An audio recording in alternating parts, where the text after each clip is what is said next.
Here we go. This is Family Look the Ghost, and we're live on the air with Christopher Mack and Wanda Webster.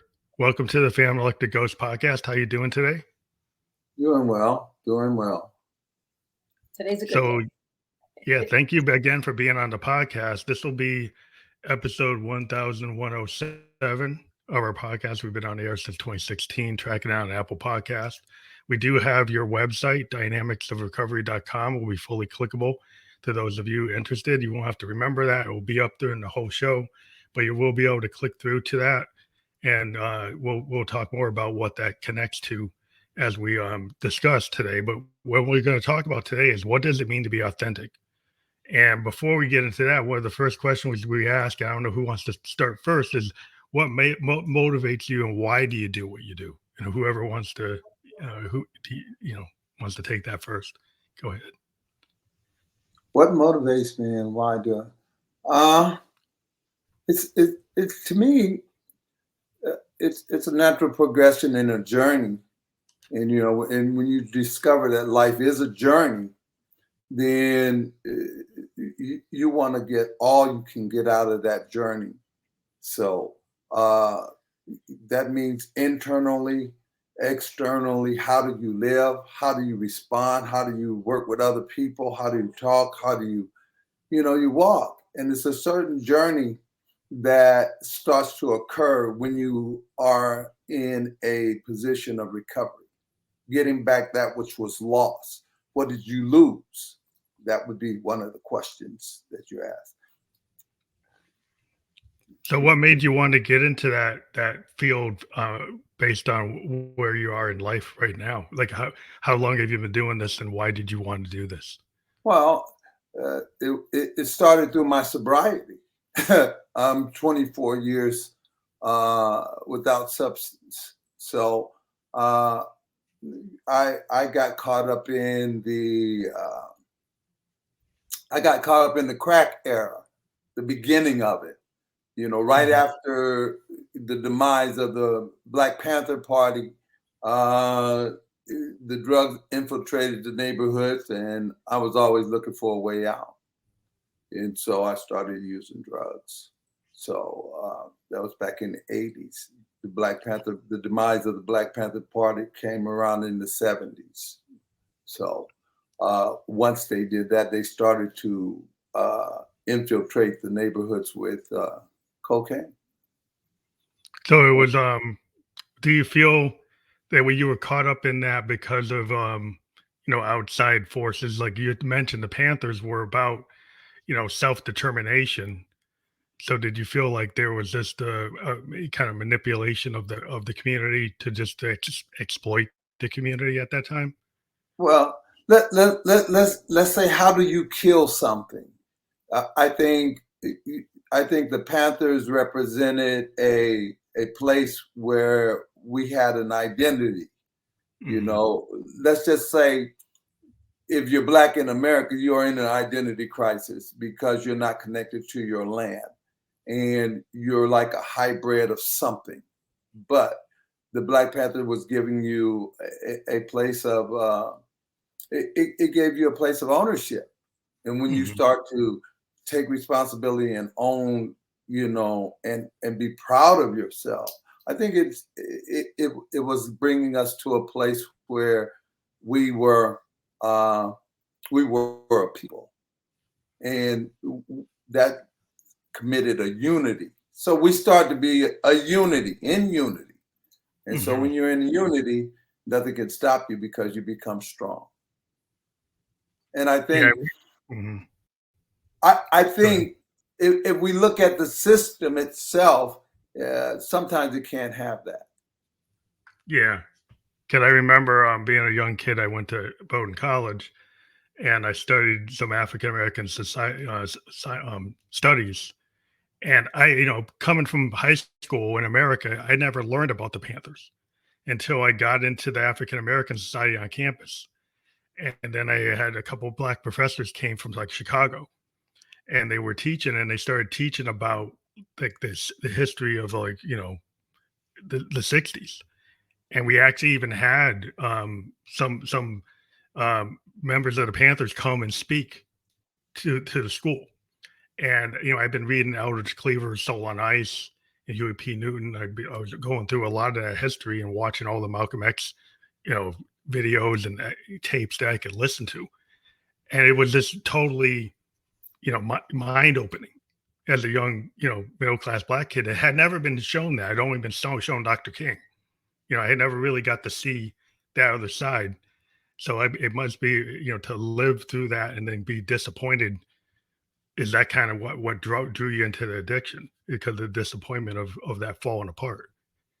Well, I could say yes, and because it was like, oppression hurts, and you don't like to feel that pain, that hurt, and so you try to escape it some kind of way. And there's this euphoria that you get when you are doing certain things, but it seems to destroy your health, your well-being, your community, your relationships. So addiction is something that is behavioral, and so I stayed using for most of my from my 18 years to about 40, 50 years old. So what made you realize you wanted to be out of that cycle? Like, what was like the pivotal moment that got you to where you are now? Like, what made you, fall out of that cycle? Because as a I was into sociology and major, and a lot of times people don't get out of that. So maybe you can tell Mm. your story about, like, how did you break that? Because that's not like a common, theme from my understanding. The way it, it's something that happened to me. Um, Along the way in life, you are always getting these these these these clues, and I'll just say clues for now.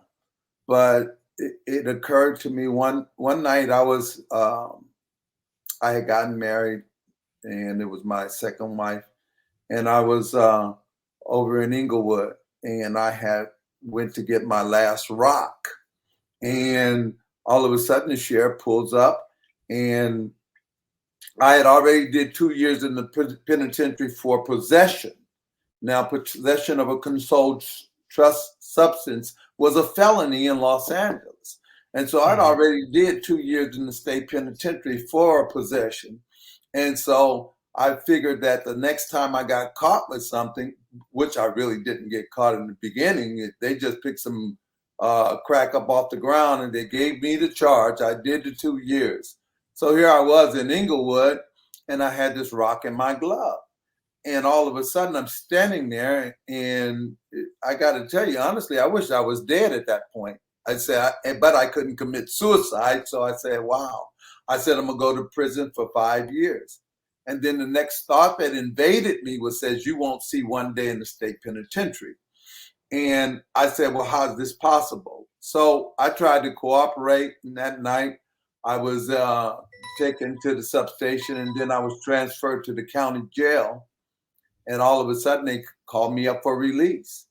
And then they said to me, you can do a recovery program. You can go into a home like Rena B. And that was a recovery program. And I said, okay. And so I went into the recovery program, and that was in the year 2000, September the 22nd. And that was the end of my drug affiliations right there. And so as I was in there for those years, I was introduced to the program of Alcoholics Anonymous. Now, that is a 12-step program that if you follow from the first step to the 12th step, they said that you were going to be able to live a new life, a different life. You're going to be happy, joyous, and free. Not just free from substance, but free from other things in your life. And so for the first step is honesty. And so that's when I started this journey to recovery. So do you find that kind of self analysis a lot of people talk about the looking glass self ideas, like when you actually take on your personal demons and you actually admit, because a lot of times what happens is people will never, admit when they're in that kind of cycle, and then they can't get out of it if you don't start to identify like why you might have imposter syndrome, why you have self hate, why you're in it. That if you don't take some level of responsibility for your own position and start to understand, those things, that then you just continue to be in that cycle and you never get out of it. So what made you feel like be so successful in that? What do you think was the thing that made you like survive that? The idea of honesty. I have to tell you, the first step is that we admitted our lives was unmanageable. So there was this honesty. It was my life that was unmanageable, and so I had to be honest with myself, which means, to thine own self be true, and you won't be false to anybody. So I started to practice this honesty, and the honesty. At one point, I wouldn't even cross the street if it was on a red light. That's how deep the honesty was for me. I wanted to be honest. And I also wanted to know some truth about me. And so one of the things about Alcoholics Anonymous is that fourth step when you start to examine yourself. And so when you start to examine yourself, you take responsibility for everything. It doesn't matter if somebody did something to you. The reaction of what you do after somebody did something to you is your responsibility. Yeah, So know your triggers. Like you start to know your triggers, and you start to understand that you don't have to go off the cuff. You don't have to go 0 to 100. You can find ways to be, in this life without, making those false moves or those bad decisions. But it's interesting. What I find is like I tend to do a lot of Eastern philosophy because I'm a Buddhist, but the idea of law of attraction.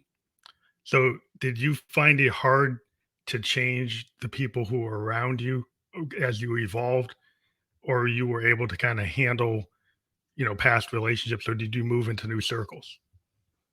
uh, first of all, you have to move into new circles because you're not in a lifestyle.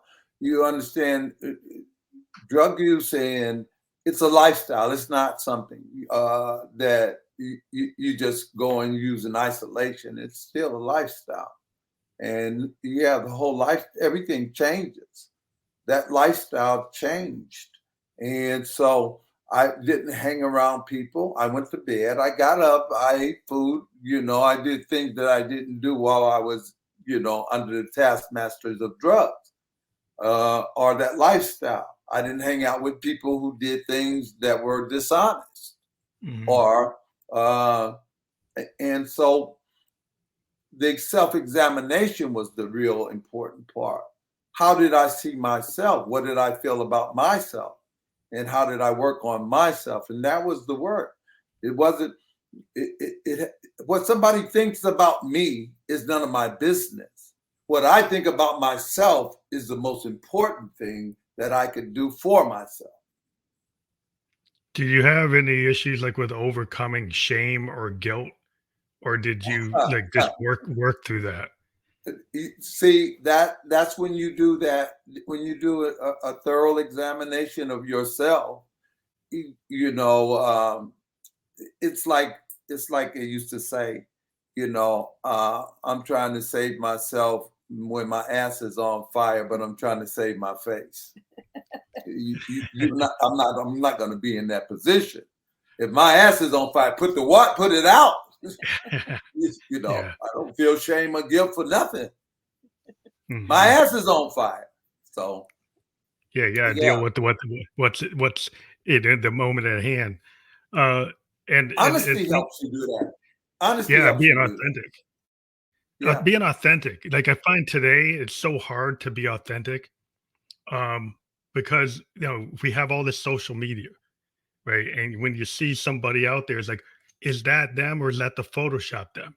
And what they saying, is that the AI or is that their own voice, right? Like, I don't know what I see is what I can trust until I actually meet somebody. And when you meet people, people have masks, so there's a whole nother level. But there's a tendency, if you're kind of an authentic person, you can kind of you feel people's vibes. You can feel a bad vibe. You can feel, and it's kind of, is that foo foo? But I feel it as kind of an artistic person. I kind of feel the room. I can kind of read the room. And over time, I think like there's a lot of capability we tend to discount is those initial kind of vibes that you feel, and maybe you don't trust it because you don't trust yourself. But as you start to trust who you are, do you feel like that really helps in life if you can actually start to actually read your environment and know how to respond? Well, the way you can actually read your environment is you have to get rid of the garbage. You understand we have incidents and things that have happened to us that start to run automatically.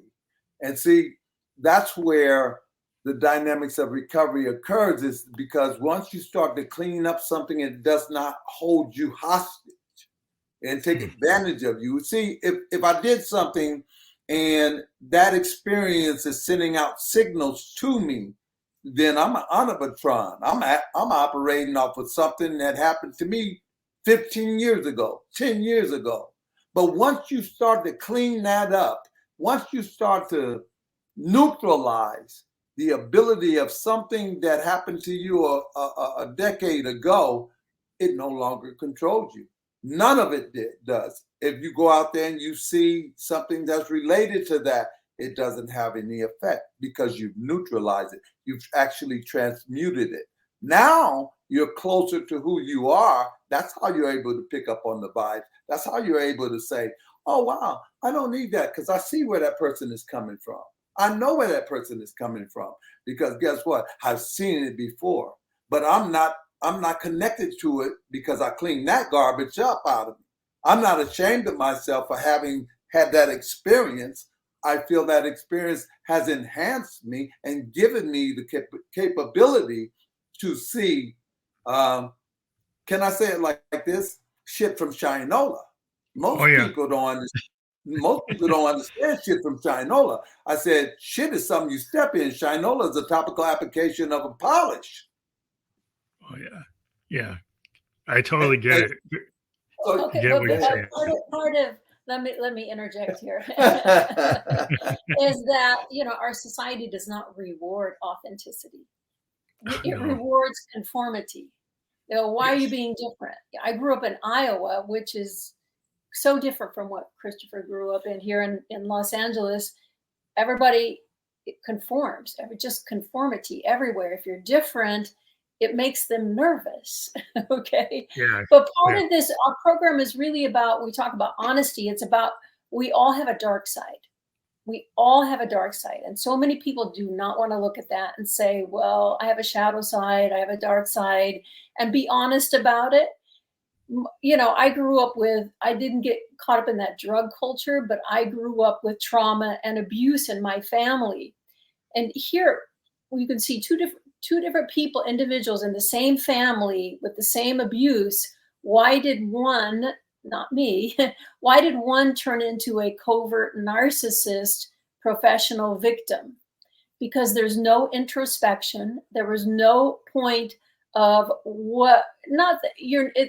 not victim shaming here, but what is my part? How can I be a better person here? What did I learn from this experience? How can I help other people? And if you don't, you fall into that victim consciousness, and everybody's at fault. Everybody's at fault, and you're just constantly pointing your finger, and there's no introspection. If there's no introspection, there's no healing, because you're denying your negative parts. You're denying even that you did anything wrong if somebody traumatized you. Yeah. That's a big part of We're our. living.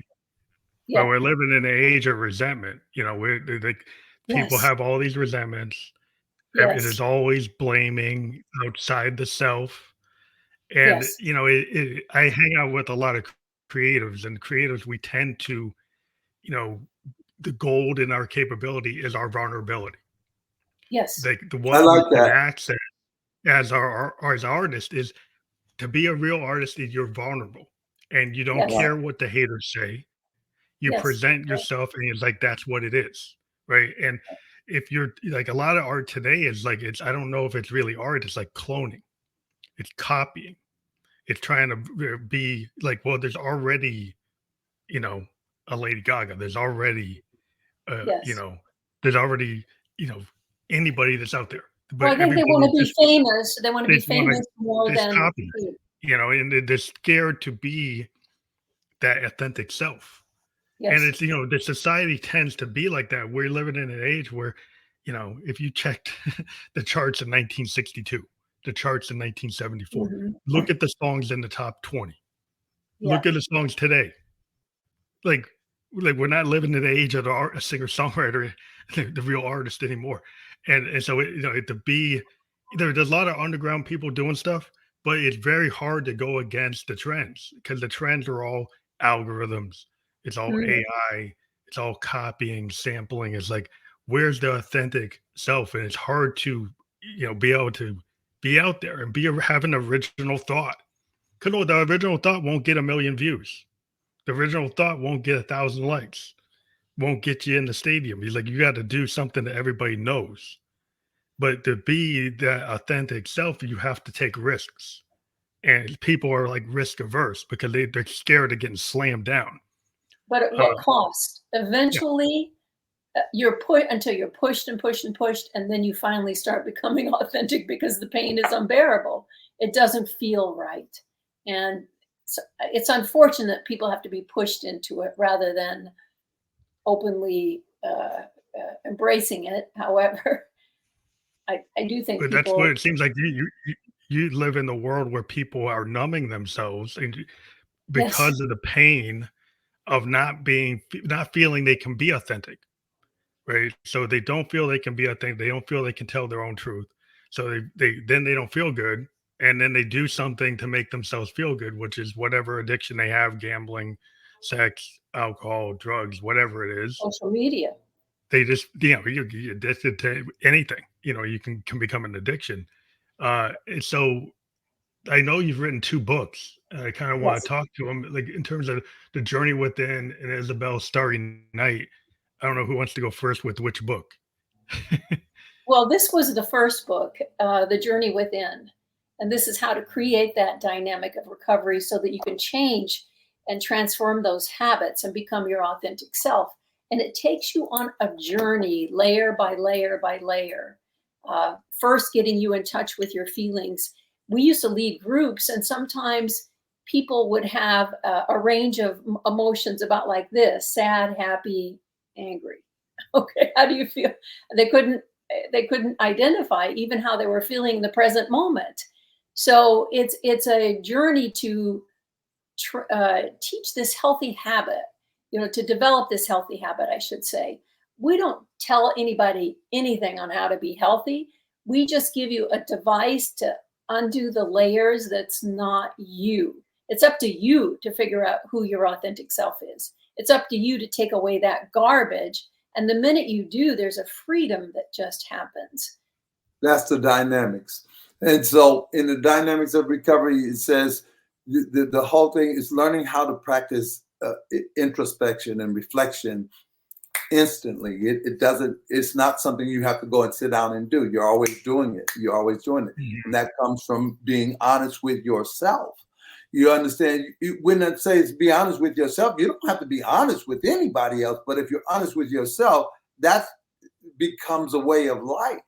And That's so foundational, yeah. the dynamics of recovery begins with addressing those issues like the first chapter says it's more than a flesh wound. Now a lot of times people can identify what a wound on the outside looks like, but we never know that those wounds that are inside, that festering, that sends resentment, that sends dishonesty, that keeps on spreading these ideas to us, and that we follow them like we're in a zombie apocalypse.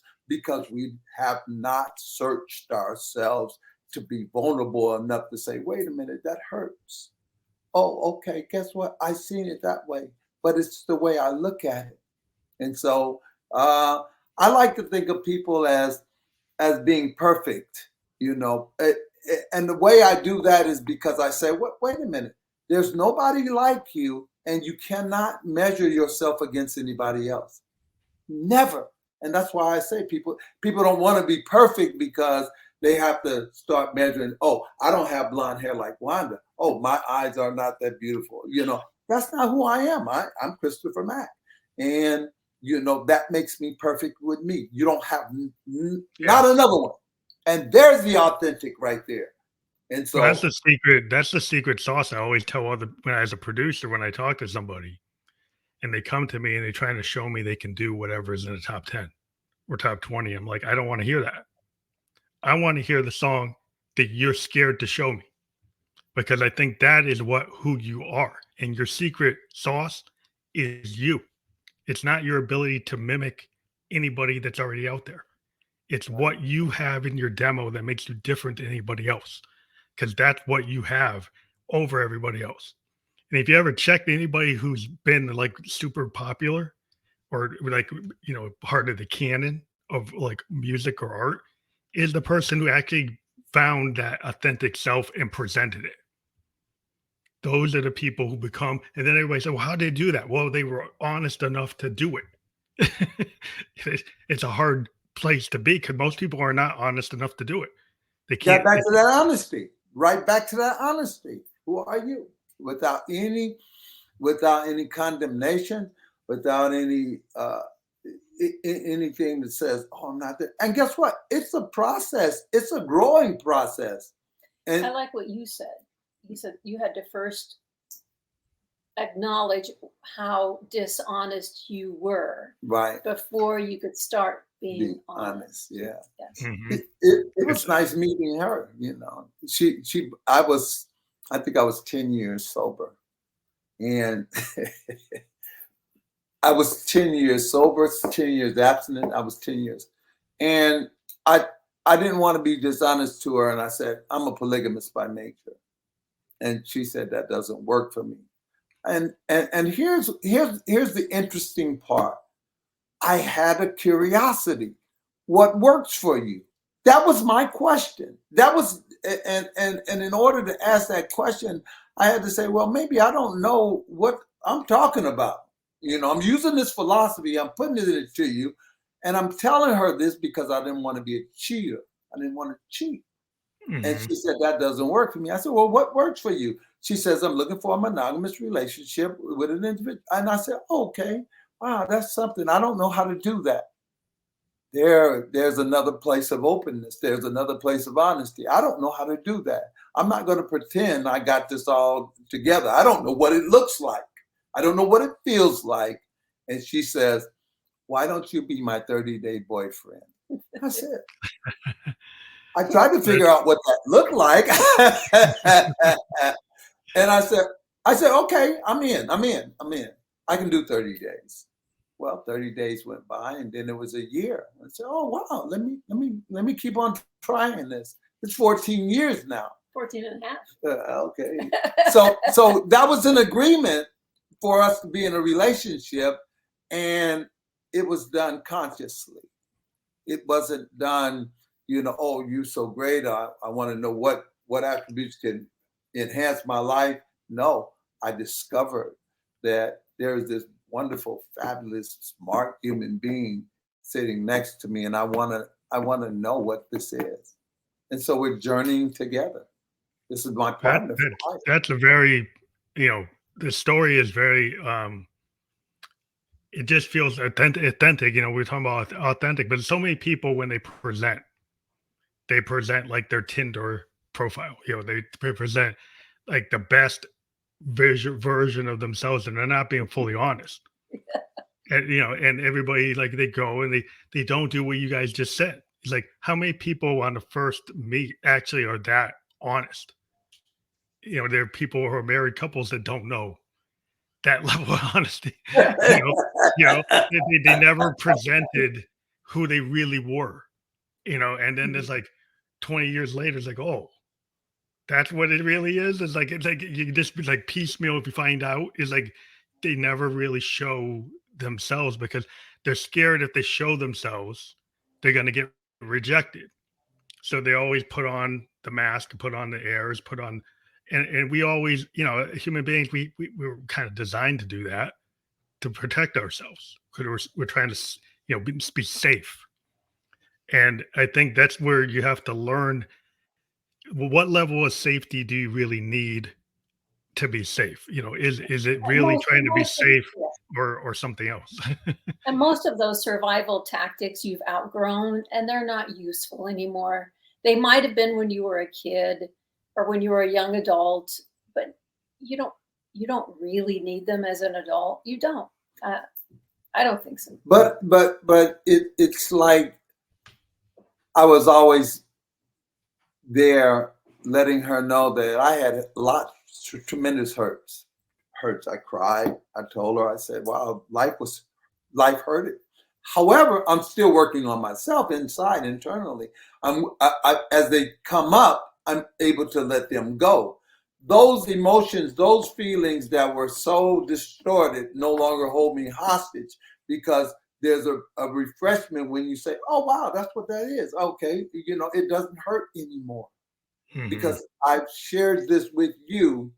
I can look at myself without shame, without guilt, and now I'm transmuting that energy to become a better person. Oh, now I got capacity.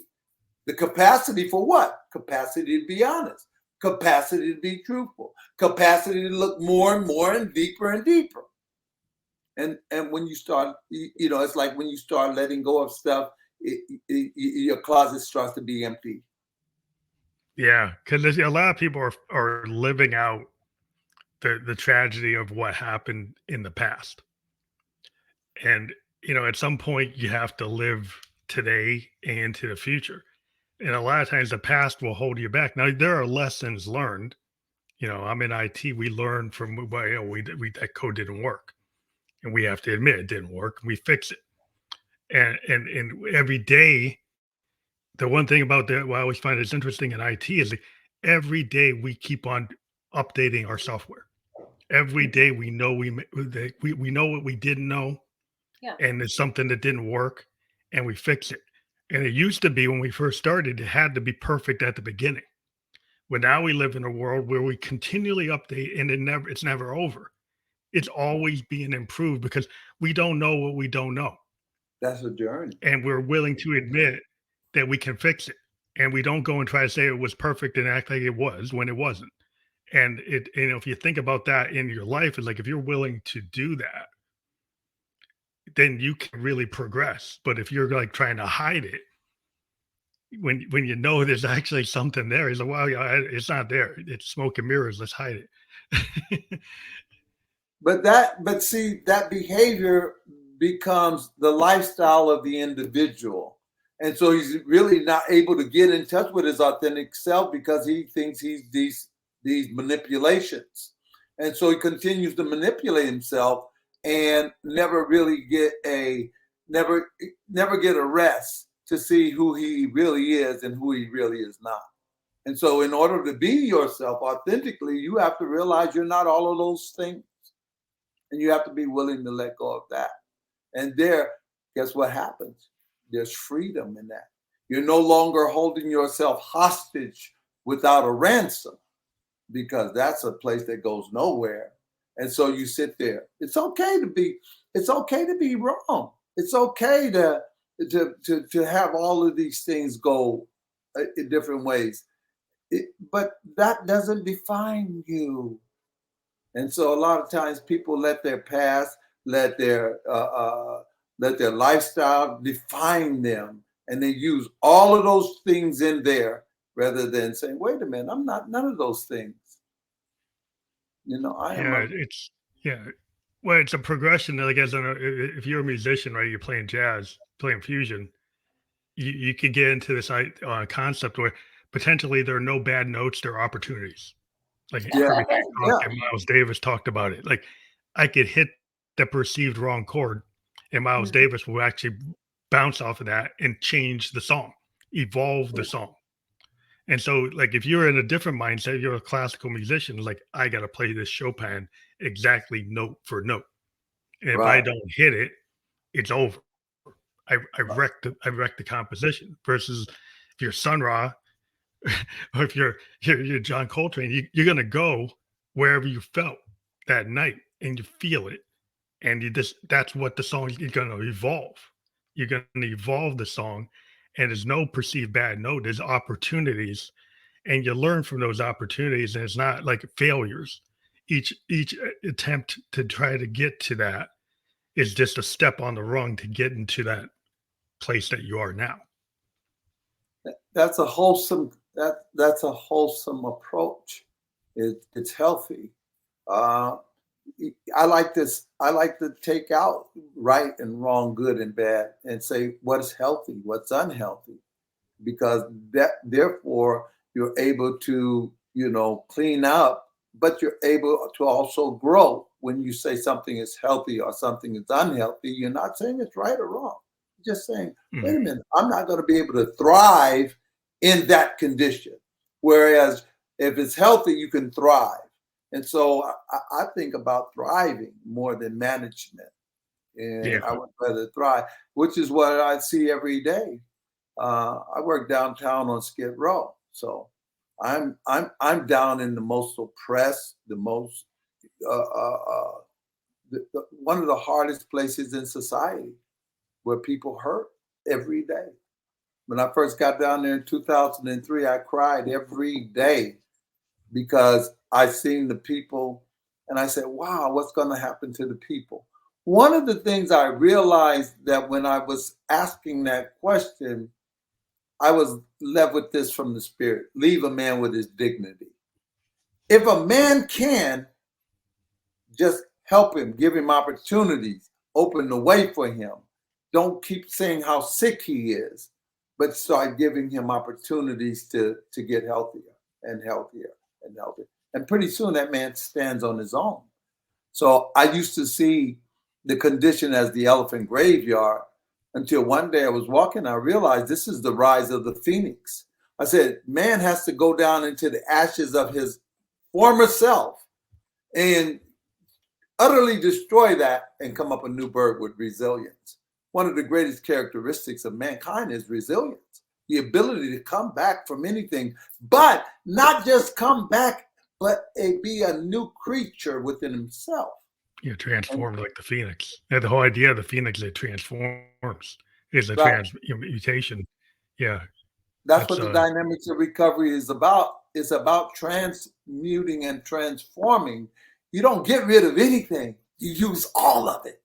yeah. Everything that's ever happened to me is useful. Well, that's why I think I don't know if there's enough empathy or understanding today, because there's a lot of judgment going on for people that are in certain positions in society. And it seems like maybe in the past there was more understanding, but now there's like, oh, if you don't meet certain criteria, or if you're thought to be on this social level, there's no opportunity at all, because you've got to have A, B, C, D, all these things, right? And if you don't hit those things, it's like you're not worthy of even acknowledgement. And it seems to be so wrongheaded, but it seems like a backslide in terms of people don't, they just want to move homeless people. In my town, there was a homeless tent city by this like by the bus station. So the government decided they're going to go just clean up the homeless city, and they hired some company to come in and clean them up. They had no program to move the people into any kind of help. They just looked at the physical tent city and wanted to clean it up. So they went and spent all this money to clean it up, and then they moved them out. And guess what? A The couple weeks dice later, broke they're in all back. another area. Well, they all came back to the same area. So I guess you guys didn't really solve the problem, did you? Because they No. didn't really understand it. And that's the kind of thing I look at today. I'm like, what is that? Where's the humanity in many of their decisions? Yeah. These are human beings. Right. But they didn't look at them that way. That's the thing I'm saying. So they looked at it as, oh, this is Criminal. a physical problem we can just deal with by cleaning it up without understanding the people that were damaged. You didn't clean them up. You didn't help them. You just Right, moved them. exactly. Which is one of the things that you see. I went to the conference just recently where everybody from across the nation is talking about, the condition. And one of the things that I found out was I said, there is no individual assessment so that you can help the person to change his life. If you don't assess the person, who are you helping? And what are you helping that person with? If you find out what is your strengths, your weaknesses, and your limitations, you might be able to give that guy a solution for his own life. Then he might be able to do better. However, we don't look at homelessness as being a social economic condition, but it is. And when you start to label somebody other than what they are, we're human beings, you start to create a chasm. And so I'm this, and those people, that's like how you lose your empathy.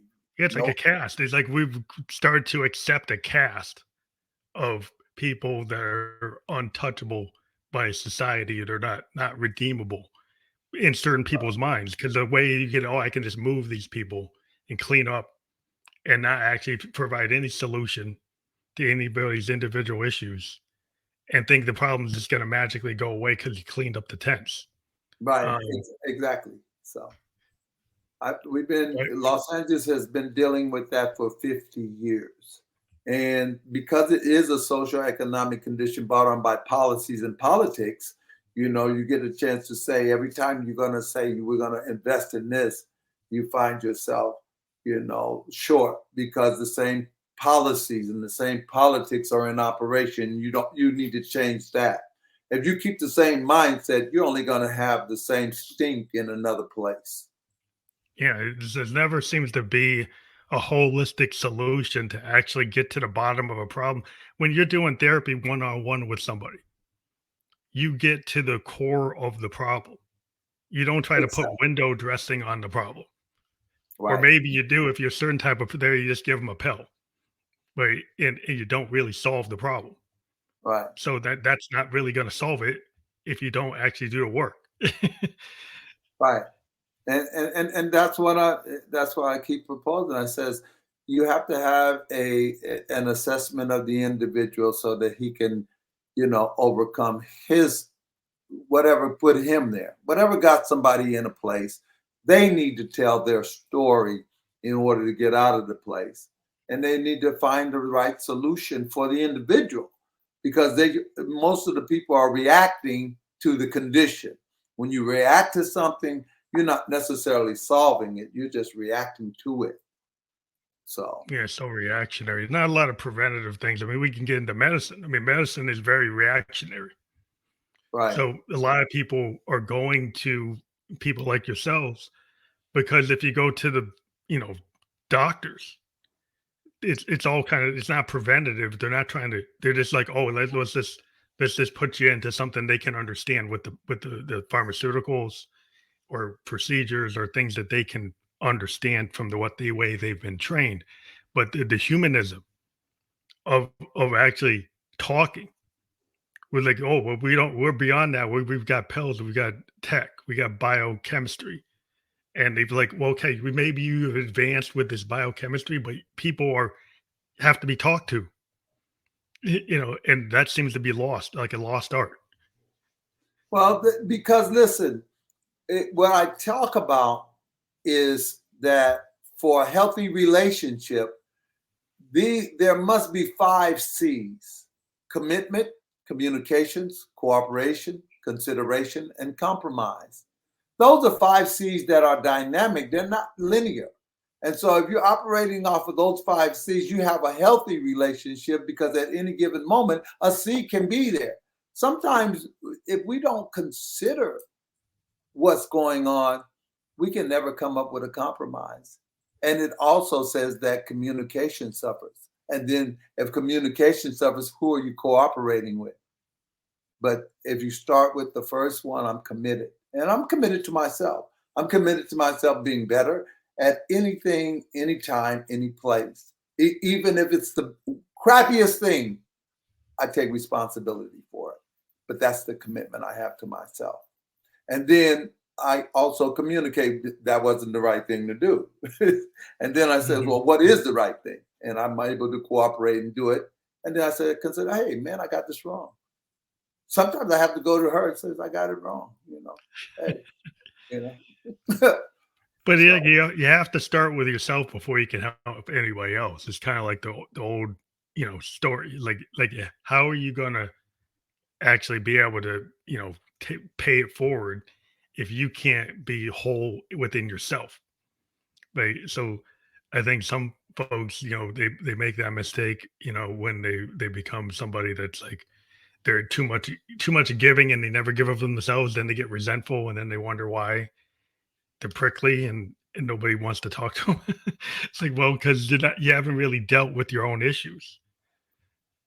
I'm glad that in our relationship, there was this time when I said, okay, there are certain things that we've agreed not to do with one another, to be harsh or to, be unforgiving to one another. And it's like, if she hurt my feelings, that was in the beginning, because now it's just an automatic thing. We just kind of like respect each other mutually. And I could go to her and I say, well, I feel some kind of way. But if you hold on to some kind of way you feel, it turns into a resentment. It begins to run the relationship. So we try to get rid of those things. And she said, well, I didn't like this way because if she walks around with a bad attitude, if she walks around with a bad, it affects me. If I walk around with a bad attitude, it affects her.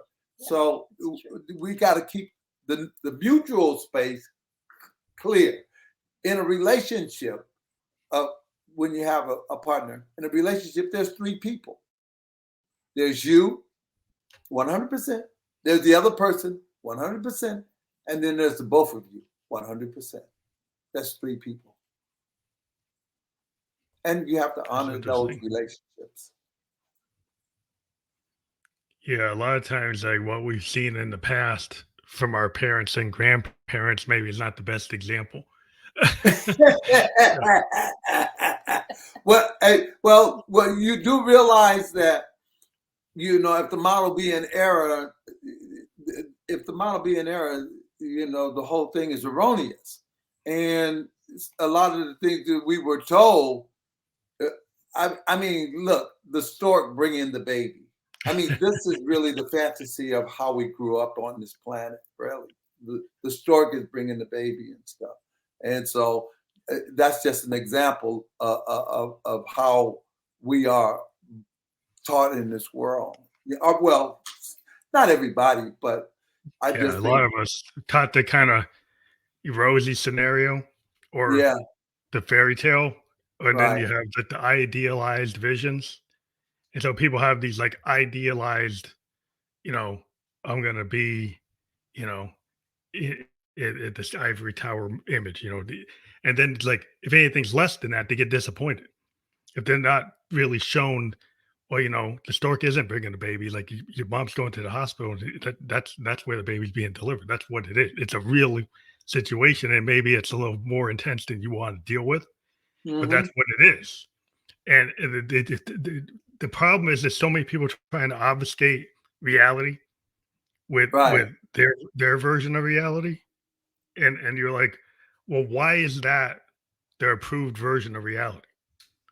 And then you start to question, and then like you could be on the outs, but like it's good to kind of have your own critical thinking to start saying, why is it like that? Like, and when does Santa Claus? Does it still have to be that way? Like, or could it be, that it doesn't need to be that way? Right. Here's how I came up. Leave it to Beaver. Here I am, a black man in America, and this is when I started to get sober. June Cleaver. Here I am. Wait a minute. This is what I've seen on TV. This is the image. How am I going to get there? How am I ever going to be Leave It to Beaver? And that was I could never be that. And I Brady Bunch for me. Like, how am I ever going to get to that? How could I ever be Leave It to Beaver? And so, I had to clean up that resentment. because I had to be honest that, hey, I didn't like that. I said, here I used to sit and watch Leave It to Beaver, and I would think it was the best thing. In the meantime, my mother's on the county and my dad is not home. Wow. I couldn't get there. And so those are the things I had to live with. But when I started to recover, I was able to talk about my life honestly. The things that hurt, the things that I talked about so many different things. I never really was able to appreciate the things that were nice. And then I found that now I can find those things within myself.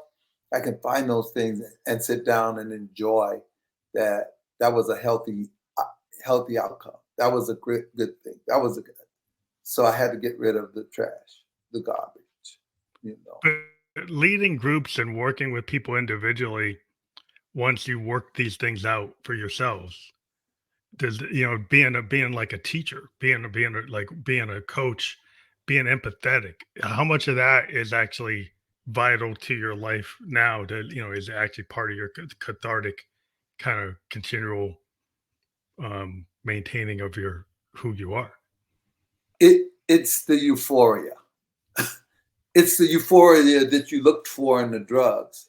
It's the euphoria that you look for in the substance. To see somebody's eyes light up, to see somebody smile, to see somebody call you, hey, Chris, I'm running this by you. And to see people happy and joyous and free, there's not a high like it. So it's not that I'm looking for that high, but if I gave somebody my best, then enough said. I don't have to go and look for anything else. There is a certain amount of contentment that you can be able to observe within yourself. I feel content. It's that contentment that I can live with. Yeah, I don't think it's cathartic to share, but I think that wisdom, and once you've lived through various experiences and it's brought you a lot of wisdom, to be able to share that is a gift to others, but it's a gift to me. I don't feel like it's so self-serving. I almost feel like I have to. You have to. I'm pushed to do that. I have to share what worked for me, what worked for Christopher. Yeah. I find creative people, they always want to give of themselves. Yes. Is part of their, I believe creativity is part of what you're doing too. And some people don't look at it that way. They think only artists can be creative, but I feel like when you can put something together, right. Well, she is right. The second book has a funny story because I was being given guidance. As an artist, when you tap into that spiritual realm, whatever dimension that is, and things are just flowing. So I'm receiving guidance that I need to write a fictional story. Now, right away, I'm not good enough. I can't do that. I write nonfiction. Leave me alone for 2 years. Mm-hmm. Finally, the voices got so loud and so insistent, and in my dreams, that I said, fine. So I will do it, but I resisted it for 2 years. Writing can be a very painful experience. It's not pure joy for me. And you just got to push through that resistance and just keep putting stuff down on the paper, rewriting, editing, rewriting. It's hell sometimes, but I'm so happy with the finished product. That's the good news. That's always been like the really interesting dynamic is there is, pain involved in a lot of, giving birth to art. Yes. And when you look at, whether you're an artist, like you're a writer, you're an actor, a director, every experience is multi-dimensional. They're feeling like multiple emotional, states are happening. Yes. And someone might be happy and everybody's, oh, you must be so happy to be this type of person. But a lot of times there's a lot of pain being exercised. Yes. And, through these mechanisms, I always believed in the muse. that a lot of people can channel. Like if you're a creative, you can channel, and you can Yes, kind of get into like a flow state, I and agree. you have this capability, but you have your own kind of, you're taking the inner and the outer, and you can kind of synthesize it. You can kind of put your own stamp on it. But there's all this stuff that you're able to put together that somebody who's not as creative doesn't really know how to do that. But then when they get it, they can relate to it because there's that humanity in it. And so that's always been a great capability of like creators is that's the benefit to the world, that you Mhm. bring your vision, and everybody has their own kind of vision. Yes. And one question people can ask if they're questioning, am I authentic? Just question, am I the same person inside that I am outside? Ask yourself that question. Ask other people, how do you see me? This is how I see myself. Are they congruent? Do they match? See what kind of feedback you get. That's a good way to approach it. That's interesting. That's Mhm. that's valuable. That's very Mhm. valuable at that point. But I know we actually have gone almost to the hour, and I know we were going to go a little shorter. But I do thank you for being on the show. It's always great to have everybody on here, uh, Thank you. pointing out their life experience. But again, I didn't mention like what happens if people click on dynamicsofrecovery.com. Can you kind of tell people what happens if they click on your URL? Well, that's our website. You have access to our books, some YouTube videos. We actually have cards available to help you with those questions. Oracle card deck, all sorts of things on there. So rather than direct them to different places and Instagram, I would just direct them to the website. And they can also, in the Dynamics of Recovery, they can download the first chapter. Yes, if they go to the website. It says more than a flesh wound, Mhm. and maybe ask themselves some questions. See, the journey within is actually a workbook Oh wow! because the person can actually get in and journal and ask themselves questions. Uh, I, The question becomes the flashlight in the dark holes of your mind. Oh, Yeah. that's cool. That's profound. Um, thank you again for being on the show. That will be fully clickable, and we do encourage folks who click on our URLs to dive deeper into what we've been talking with our guest. And again, we were live on Facebook, YouTube, and Twitch. We will be on all the other platforms where you can listen to or watch a podcast by later tonight. And so, thank you again for being on the Family Electric Ghost podcast. We appreciate it. Thank you. Thank you, Mr. Phantom. Have a MP, great. Mr. Phantom. I like it. You're the MP, huh? The Prime Minister. All right. Thank you very Yeah, much. I really enjoyed you. So thank you. Thank That's you. it. Diving deeper. Uh, the